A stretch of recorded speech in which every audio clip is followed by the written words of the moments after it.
All right, welcome back to the Freedom Fries Real Estate Podcast. It's your main man, Mike, with my main man, Spiros. We're back at it again with another great episode in the year 2024. Spiros, what's going on, brother? Good to see you, man. I'm hyped up. Happy New Year. You are Happy hyped New up. Year. You got into the chocolates, didn't you? I got into the chocolates, I feel man. like you got into the chocolates. I did. It's the new year. I had to get rid of all the old chocolates, so I did my family, an injustice here, and I ate all of the candy that's possibly visible in my house, so nobody has to worry about it anymore. So I took care of all that. I took one for the team. Well, I was trying to stay away from the chocolates, but today was my first day back in the office. Oh, at about 2:15 in the afternoon, I'm like, where's those boxes of chocolates that came in the mail? That will happen real fast. Tore into them, man. Man, sometimes you got to do what you got to do. So Spiros, it's been a little bit since we hopped on here. I think we both we were talking before. We need a little bit of a refresher. Spend some time with the family. This podcast, we love doing it, but it does take a little bit of just behind the scenes, getting everything together. So it was a nice refresher for both of us. But I could tell, I'm recharged. I know you're recharged, and we're super excited for the future. So we have a lot in store, but we just want to take some time and talk to each other and kind of do a personal update from myself, from me, and from you, and talk about some of the deals that we have going on, and let the people know what we're involved in, kind of different opportunities and things that we got going. And so Spiros, I think time off is good. I mean, it's great to be with the family. It's great to have some downtime, but I also think it's a good planning time. And I'm not saying I spent the whole Christmas break planning, but I do find that when you detach a little bit, I do find that the time you do spend, whether it's 10 or 12 minutes, jotting down some notes, it's super productive time for me. So I'm excited about this coming year because I've got a short list and a long list of people that I've talked to that are interested in, coming on the Freedom Fries Real Estate Podcast, telling us their good stories and their bad stories. So I love it. I'm excited to start stacking them up and really get on a good pace this year with everybody. And I'm hoping, I haven't figured out how we're going to do it yet, but I'd love to I think my goal for the podcast this year is to find a way where we can get some listener interaction, whether it be like on a live podcast or something like that, something where we can actually have almost like an event, where people show up and we have an open forum and almost talk like about a webinar. We can host a webinar where people are jumping on and talking to us live time. Yeah, that's cool. Yeah. So I was thinking that would be kind of a challenging thing to do.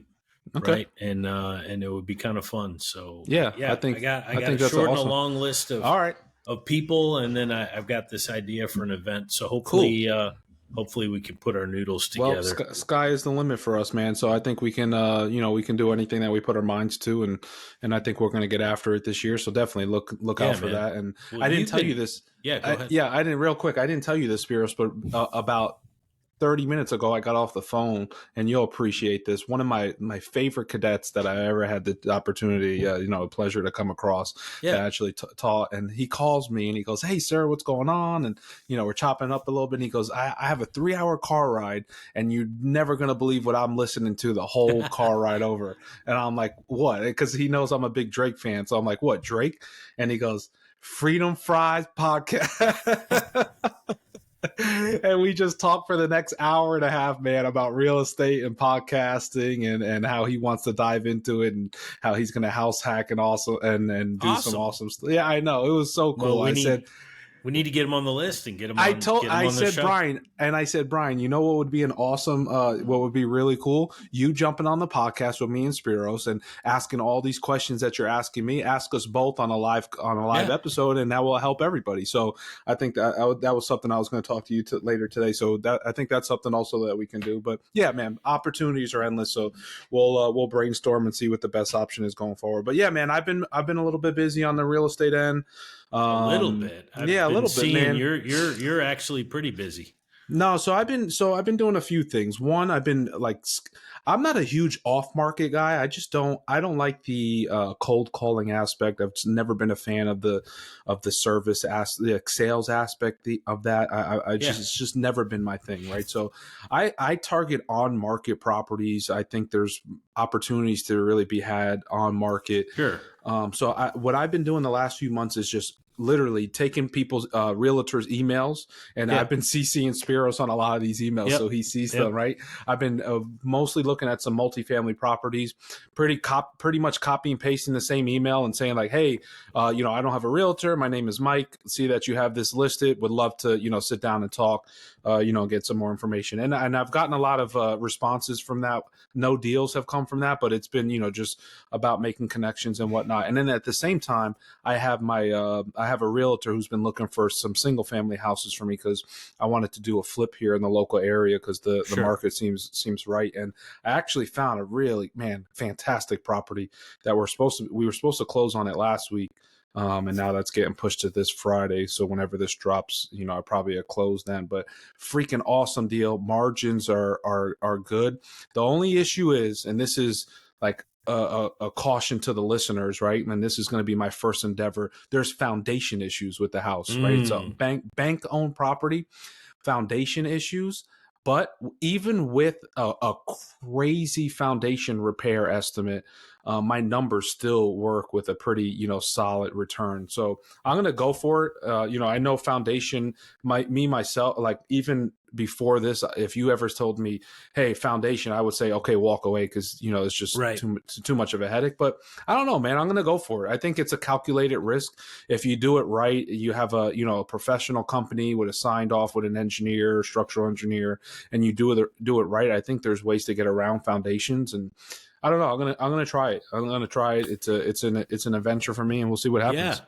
Yeah, that's awesome. So this is one of those great cases of, give it to Mikey. Mike will do it.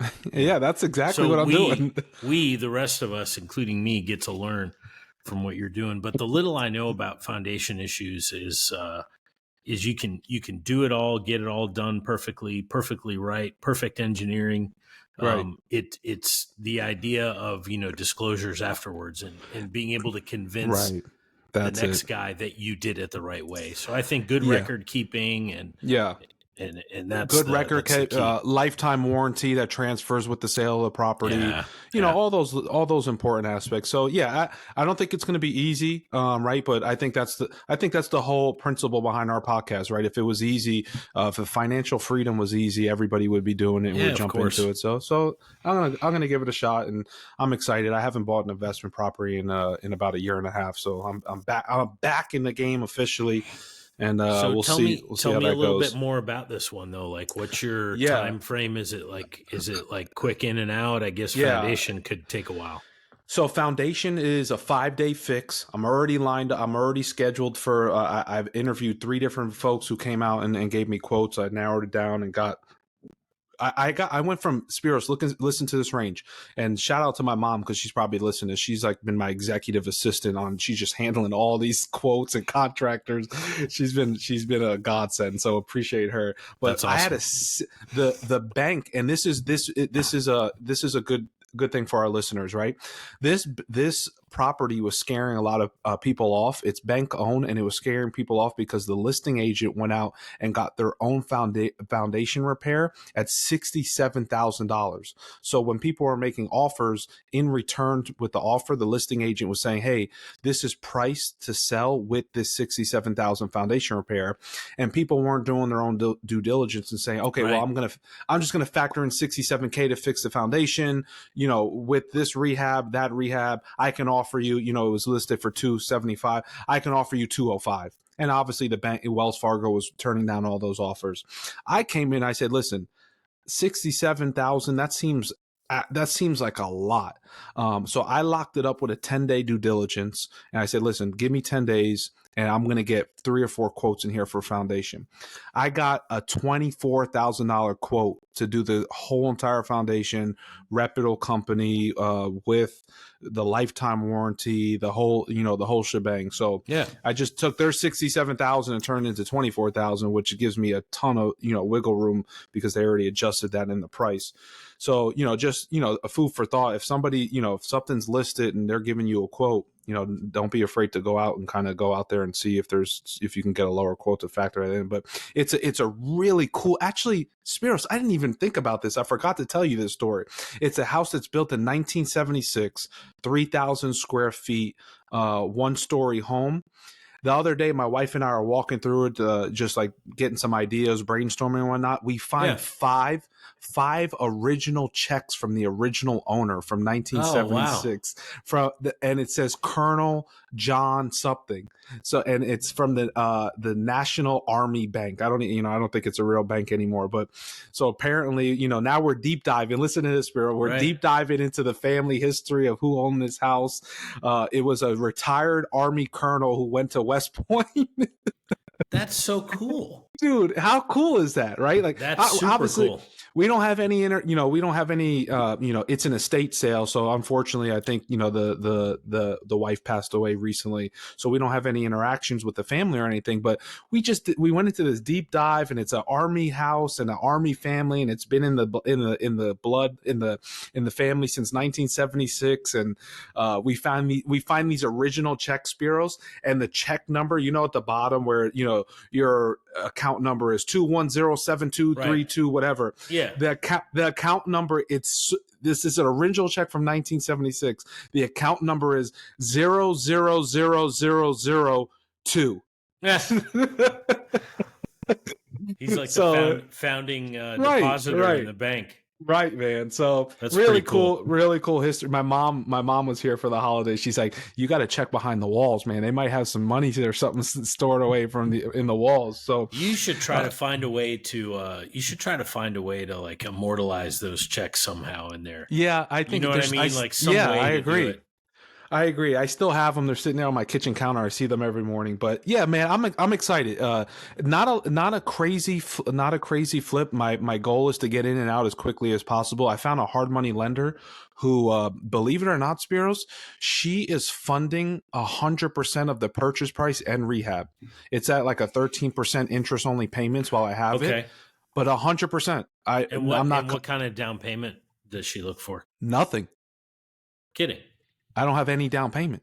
I have some lender fees. I have 2% on fees, which is like, I think it came out to like $7,000 or $8,000 for fees. But other than that, I have nothing. Hey, so you need to get her on the Freedom Fries Real Estate podcast. I will. Absolutely. I don't know what state she can lend in, but it's funny. My realtor, we were scrambling last minute to try to make an offer on this house. And she goes, listen, call this lender. She said she can fund 100% of the deal.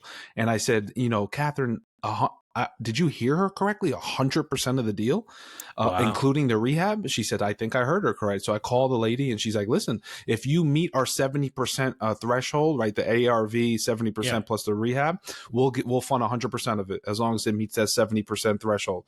I said, okay, no problem.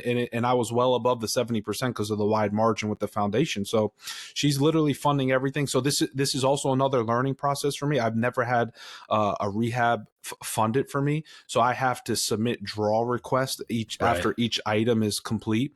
So I have to front the rehab, so to say, like, if I'm saying it's $20,000 to do the foundation, I have to either work it out with the contractor and say, listen, I'll pay you once this is completed, or pay it, and then they come out and reimburse me. So that's going to also be another learning curve for me. But yeah, man, this all new learning experience for me. The rehab itself shouldn't be too hard, and that won't be a learning curve for me.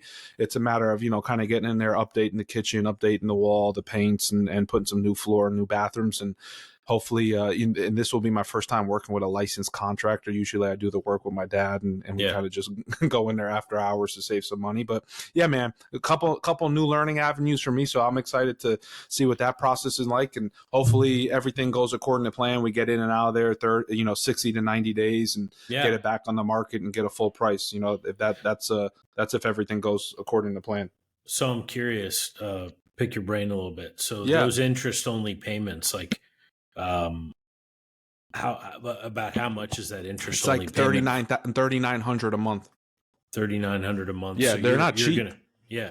So you're gonna take into account about, Oh yeah, 12, say 15 grand of, of yeah, just of that's the cost of doing business. Like, so sure, I have I calculate it. I got a couple spreadsheets open up here, and I have all that calculated. I have the the fees calculated, up the origination fees up front. I have the and I calculated 4 to 5 months, right? Like, yeah, ideally, I like to get it in and out in 3 to 4, but I'm a super cautious when I'm running numbers. So I'm right, like, hey, right. 4 to 5, hold it. Hopefully, it doesn't get to 6, and just calculate that into your calculations to see if the deal is worth it. But yeah, it's expensive, right? Like, don't get me wrong, 4,000 a month in payments, interest only payments, is a lot, but I'm also But not funding anything myself. yeah, and even if you think of those interest only payments as your cash input, your Right. cash on cash return, I would imagine, is going to be Oh yeah, through the dude. roof. I mean, come on. Through the roof.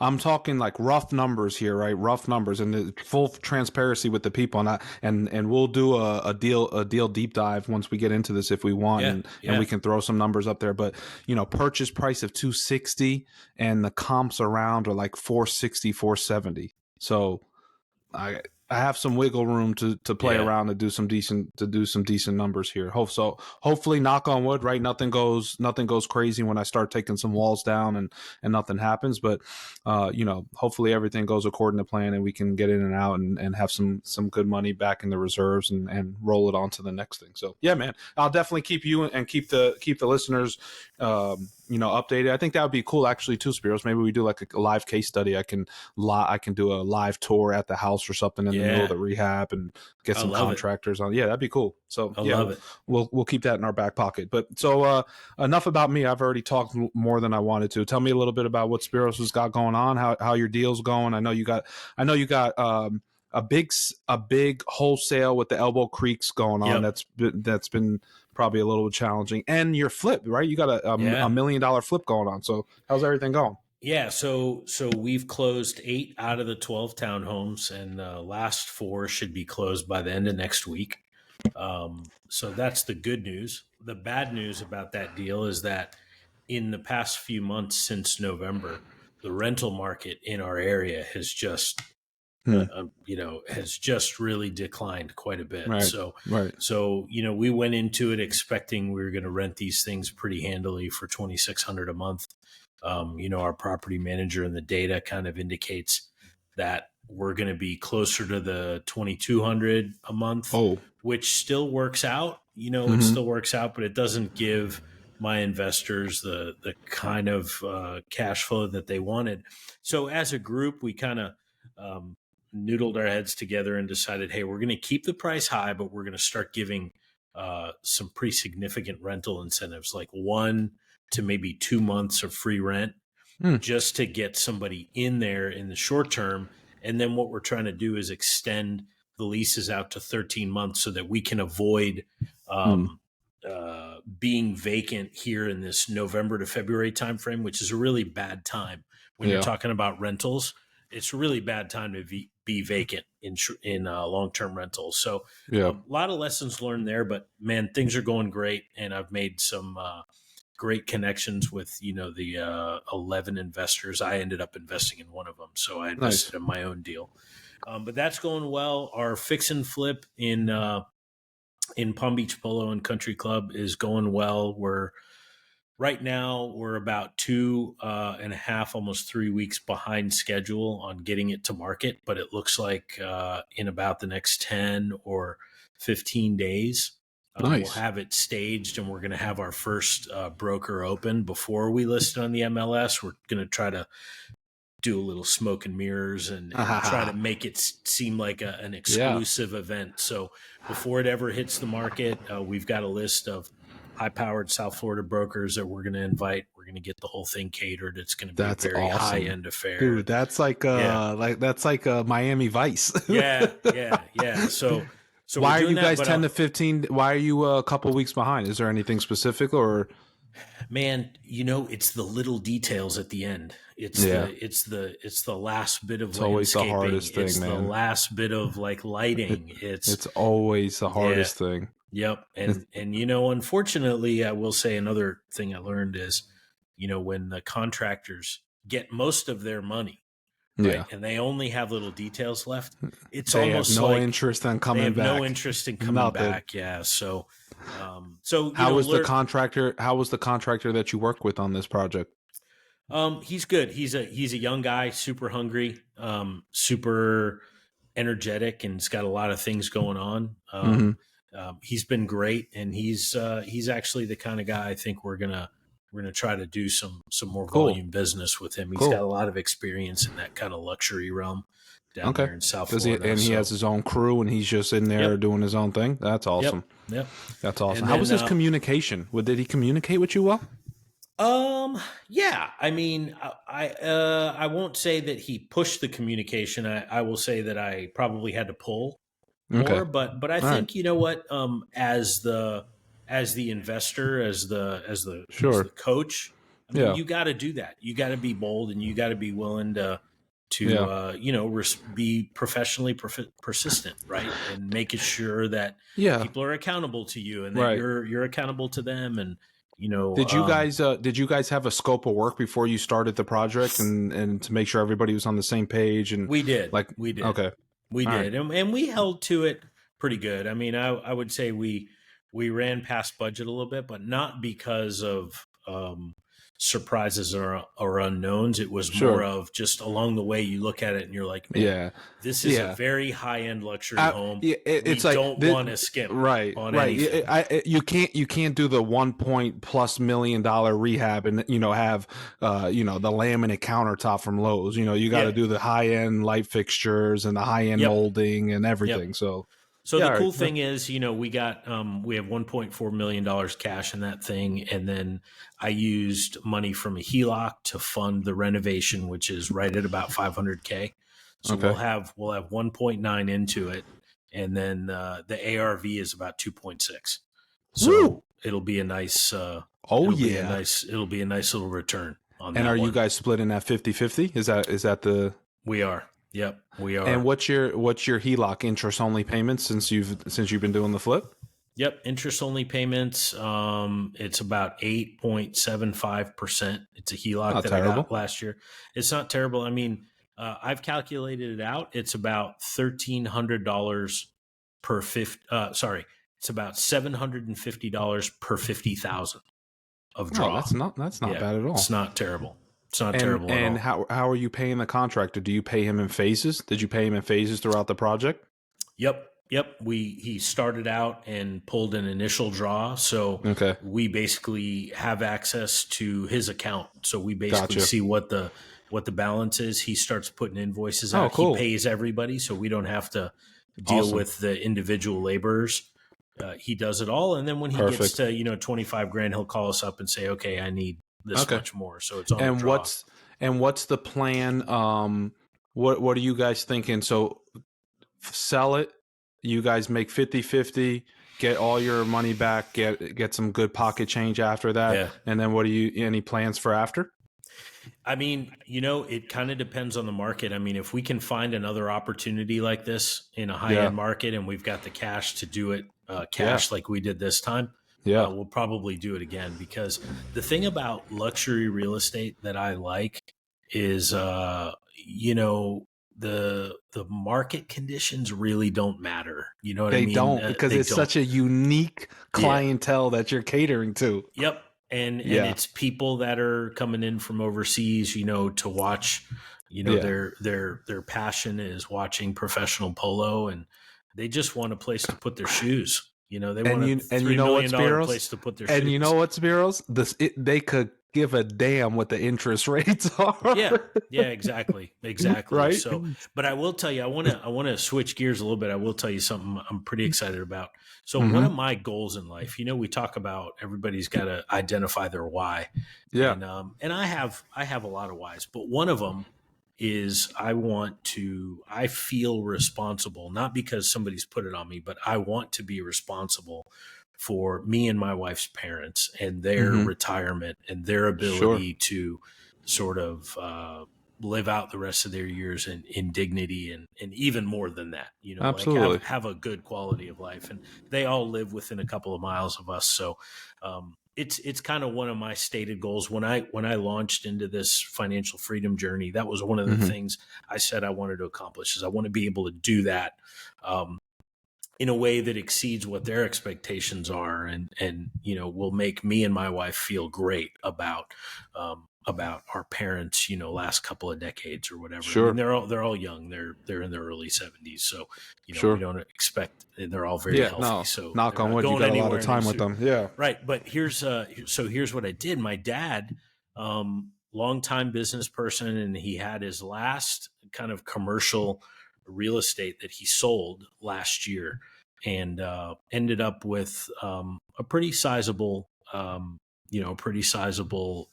profit from it. Sure. And he did some things with some of it. He's got his house paid off on the beach here in Melbourne, and all kinds of things. So he was left with about $500K. And about a year ago, he said, "Hey, Spiros, what should I do with this?" And I'm like, "Well, call my buddy Bill, and he's a certified financial planner." And he did that. He went and put his money in the market last year, which, as you might imagine, was not the best idea. Right. So then I kind of got inspired by White Feather and meeting people like you and getting into this real estate thing. So I said, "Dad, let's take your money out of there. Let's have it handy so that when we find a great deal, you'll put your cash together with mine. We'll go do something cool." Well, lo and behold, God provided us with a great opportunity. So there's a home that was built by a high-end home builder here in our town, literally on the street, 1 block away from where my dad lives now. That's cool. And it's a 3,600 square foot home. It's right across the street from the beach. It's 4 stories. It has 4 kitchens, 4 doors, and about 3/4 of an acre of land. And it's about $1 million property, in our area. So I was kind of looking at it, I'm like, man, that's a really nice place. And it's got flexibility where maybe my dad could live in one of the units and manage the other 3. So long story short, we got in touch with the seller and we swung the most sweetheart of deals. First of all, on this $1 million home, the seller had about $550,000 worth of assumable VA loan debt at 2.75% interest. No way. Okay. Then, we're like, well, how much money do we want to put into this? And, we've got the fix and flip and Palm Beach Polo, and we've got a lot of money out there. So, we decided $200K was what we could handle right now. Right. So I went to the seller again and I said, well, look, here's my offer. We'll assume the loan for $550,000. We'll give you a $200,000 down payment, and the remaining $250,000, if you could kind of float us an interest-only bridge loan for 3% for 6 months, we've got this other property that's going to sell, and we'll make good on it. And it's funny because his realtor saw my offer and he goes, this is ridiculous. This guy's never going to go for this. Really? Well, lo and behold, man, 20 minutes later, I got a call and he goes, you know what? You were speaking this guy's language. No way. So what we're doing is we should be closing on it. The VA loan assumption process is a little bit squirrely. It can take some time. I couldn't even tell you how to start on that. Yeah, so we did. We got authorization, got in touch with the mortgage company, and I have an interview. So it's actually like to assume the loan. It's actually an online interview application. Are you serious? So like a Zoom call? Yeah, like a Zoom call. You go through, they ask you questions, you answer them, they fill it out, and they said within 3 days you'll have paperwork that you can go. What? Yeah. So we're doing that, and then the deal is, so my dad's got a 3-bedroom, 2-bath on the beach that he lives in now. He's going to move out of that and be the primary resident in this new property. Right. And which is actually good because his current one has an upstairs and a downstairs. The new one's Yeah. just a bottom floor Okay. deal. And then we're going to basically have, anywhere from a 4-bedroom, 2-bath to rent, or two 2-bedroom, 1-baths, or, so it's kind of like a transformer of a house, dude. Yeah. And the other thing is it's got tons of land. And I was on a Veterans for Financial Freedom call, and I learned about this website called Neighborly, I think, where you can like rent raw land space. You can list like places. You can rent out closets in your home to people. What? Yeah, like for storage, or you can rent out like a portion of your yard for somebody to store an RV. So we've got it all sorted out where my dad's going to take his $500K. He's going to put it into, actually, he's going to take $400K. He's going to put it into this home. He's going to move into it and live there rent free. He's going to rent the balance of it. We got a quote from a property manager that he can get about $4,200 a month for the rest of the house.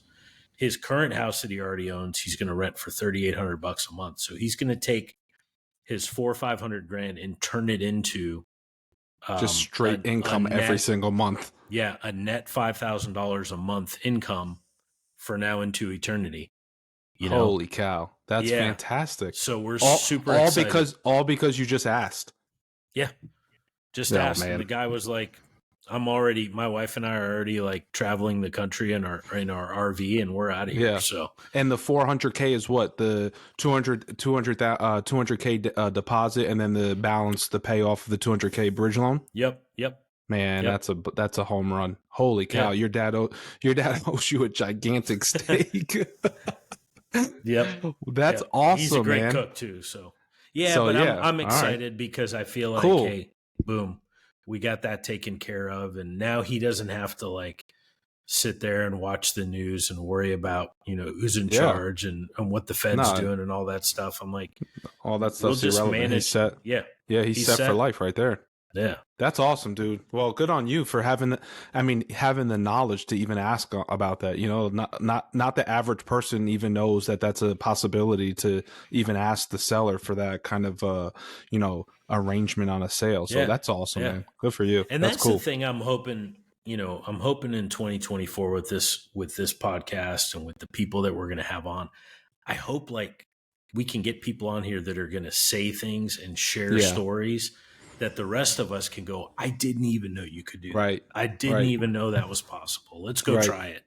Yeah, no, I'm with you. I think that's the goal for us, to try to hunt some people down and have those conversations that just gets the word out there and opens some people's, broadens people's horizons on what the possibilities are. And, really, as we've been saying for the last, however months we've been doing this, anything is possible if you just kind of put the work in and put your mind to it and get after it. So I'm excited for this, Spiros. I'm excited we leaped into this and kind of, we had no plan, which is on par for the course for all our episodes. We're like, hey, let's just go for it, brother, and let's see what happens. And I've loved it, man. I love every second of it, and I think the future is bright. And we'll definitely, for everybody listening, Spiros is the mastermind behind everything. I'm just here following his lead. So you guys are in good hands, and we'll get some really good quality guests on here, and we'll have a lot of good conversations flowing. And man, I'm excited.